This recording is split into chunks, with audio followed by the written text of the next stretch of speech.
Good morning student, कैसे हैं आप लोग। तो आज की क्लास शुरू करते हैं। जैसा कि आज हम लोग डिस्कस करेंगे क्या, पिछले उसमें क्लास में हम लोग क्या डिस्कस किए थे, एंड्रोसियम, जो कि क्या था, मेल रिप्रोडक्टिव ऑर्गन। आज हम लोग चौथा और आखिरी पार्ट जो है फ्लावर का, यानी कि फीमेल रिप्रोडक्टिव ऑर्गन, जो कि है गाइनोसियम या जायांग, उसको डिस्कस करेंगे। ठीक, तो देखते हैं गाइनोसियम या जायांग क्या होता है। जैसा कि पहले बताया गया कि फीमेल रिप्रोडक्टिव ऑर्गन या फीमेल रिप्रोडक्टिव सिस्टम होता है, जो कि बना होता है किससे, कार्पेल से, यानी कि कार्पेल या स्त्री केसर इसकी इकाई होती है।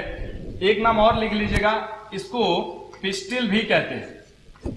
पिस्टिल या कार्पेल या स्त्री केसर एक ही चीज है। ठीक, तो ये इसकी इकाई होती है कार्पेल।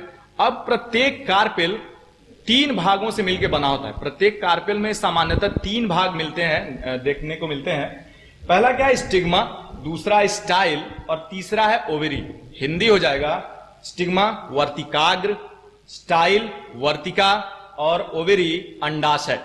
ठीक, अब देख रहे हैं जैसा कि एक फिगर यहां पे रफ फिगर बनाया गया है कि फ्लावर ये है। फ्लावर के अगर कैलिक्स और करोला को तोड़ दिया जाए तो एक ऐसे ही स्ट्रक्चर देखने को मिलता है। आप लोग ये स्ट्रक्चर गुड़हल के फूल में आसानी से देख सकते हैं।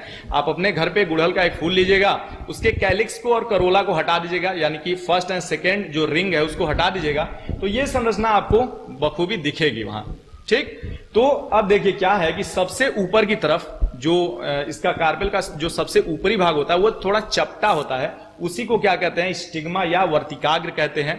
ठीक, और ये बीच का जो पाइप जैसा पतली नलिका जैसी जो संरचना दिख रही है, इसे क्या कहते हैं, स्टाइल या वर्तिका कहते हैं। और नीचे का सबसे नीचे जो डंठल से जुड़ा हुआ होता है वो फूला हुआ भाग क्या कहलाता है, ओवरी या अंडाशय। ठीक, अब देखिए जब वहां एंथर में जो पॉलन ग्रेन बना है, जब वो फट करके एंथर से बाहर निकलता है तो वो यहीं पे आकर के फ्लावर के स्टिग्मा पर आकर के ही चिपकता है, और इसी प्रक्रिया को कहते हैं क्या, परागण या पॉलिनेशन। वो हम लोग आगे डिस्कस करेंगे अभी अगले क्लास में। तो यहां इसकी संरचना हो गई। अब देख रहे हैं कि ये जो फूला हुआ भाग है अंडाशय या ओवरी, उसके अंदर एक संरचना देखने को मिल रही है जिसे लिखे हैं क्या, ओव्यूल या बीजांड जिसे कहते हैं। ठीक, ये बीजांड क्या है कि बीजांड के अंदर बहुत सारी कोशिकाएं, जब ये मैच्योर होने लगता है फ्लावर, यानी कि जब इसके अंदर सेक्सुअल रिप्रोडक्शन करने की क्षमता आ जाती है, जब गैमिट बनना शुरू होते हैं, उसी समय ये जो कोशिकाएं हैं उसके अंदर की, ओव्यूल के अंदर की, वो थोड़ी सी क्लियर हो जाती हैं और डेंस हो जाती है, यानी गाढ़ा हो जाता है उसका साइटोप्लाज्म। तब उन्हीं कोशिकाओं के गुच्छे को क्या कहते हैं, न्यूसिलस, बीजांड काय। ठीक, अब न्यूसिलस क्या है, न्यूसिलस के अंदर धीरे धीरे विभाजन से एक बड़े से गुहा जैसी संरचना या बड़े से एक पाउच जैसी या थैले जैसी संरचना का निर्माण होता है, जिसे कहते हैं एम्ब्रियो सैक या भ्रूण कोश। वास्तव में यही फीमेल गैमेटोफाइट होती है। फीमेल गैमेटोफाइट का मतलब मादा युग्मकोद्भिद, जिसकी सभी कोशिकाएं कैसी होती हैं, हैप्लॉइड होती हैं। इसको आप लोग 11वीं में बखूबी पढ़े हैं। ठीक, जब एंजियोस्पर्मिक प्लांट हम लोग डिस्कस कर रहे थे। क्लियर।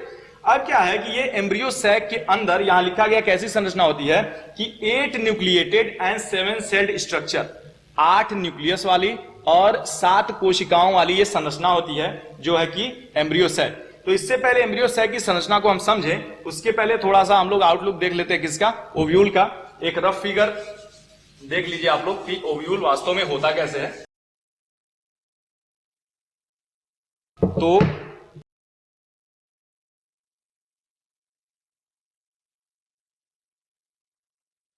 देखिए ये जो हिस्सा है, ये जो दिख रहा है एक डंठल जैसा हिस्सा, इसे कहते हैं फ्यूनिकल।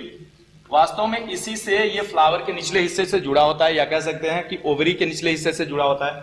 और ऊपर की तरफ एक फूला हुआ भाग ऐसे दिख रहा है, जो 2-3 परतों से ऐसे घिरा हुआ होता है। 2-3 परत के बीच में एक गोल ऐसे संरचना देखने को मिल रही है, जो वास्तव में क्या है, एम्ब्रियो सैक है। ठीक, तो ये वाला भाग क्या कहते हैं, इसे कहते हैं चलाजा, इसे कहते हैं इंटिगुमेंट्स, और ये जो बीच में देख रहे हैं यहां खाली जगह है, यहां पे आवरण पूरे नहीं है, कंप्लीट नहीं है, इनकम्प्लीट जो है इंटिगुमेंट है, इसे, इस हिस्से को कहते हैं, या इस छिद्र वाले हिस्से को कहते हैं क्या, माइक्रोपाइल। माइक्रोपाइल या बीजांड द्वार कहते हैं। ठीक, जब पॉलन ग्रेन आता है तो वास्तव में यहीं से मैक्सिमम क्या होता है, यहीं से अंदर प्रवेश करता है। और ये जो बीच में जो संरचना दिख रही है वास्तव में यही क्या है, यही है एम्ब्रियो सैक, जिसको हम इसके बाद डिस्कस करेंगे। पहले हम लोग इसको देख लें, ओव्यूल को देख लें।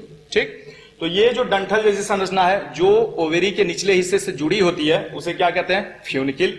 और ये फ्यूनिकिल आगे चल करके मुड़ती है जहां से पतले वो कई जो कोशिकाएं हैं उनका आवरण निकलता है, तो उस कोशिकाओं के आवरण को क्या कहते हैं, इंटुगमेंट कहते हैं या अध्यावरण कहते हैं। ये इंटुगमेंट कंप्लीट नहीं होता है, इस बीच वाली संरचना यानी एम्ब्रियो सैक को पूरी तरह से नहीं घेरे रहता है, बीच में कहीं ये इनकम्प्लीट होता है। उसी इनकम्प्लीट छिद्र को क्या कहते हैं, माइक्रोपाइल या बीजांड द्वार।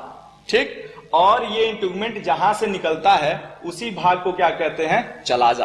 क्लियर, तो ये सभी पार्ट थे किसके, ओव्यूल के। अब इसके बाद हम लोग देखेंगे कि इस एम्ब्रियो सैक, इसको एम्ब्रियो सैक को आप लोग एन लिख सकते हैं क्योंकि इसकी सभी कोशिकाएं कैसी होती हैं, हैप्लॉइड होती हैं। तो अब हम लोग देखेंगे कि इस एम्ब्रियो सैक के अंदर कैसे 8 न्यूक्लियस और 7 कोशिकाओं वाली संरचना मिलती है और वो कौन कौन सी कोशिकाएं और कौन कौन से न्यूक्लियस होते हैं। ठीक, तो इस क्लास में फिलहाल यहीं तक छोड़ते हैं, अगले क्लास में हम लोग एम्ब्रियो सैक को डिस्कस करेंगे। ठीक, थैंक यू।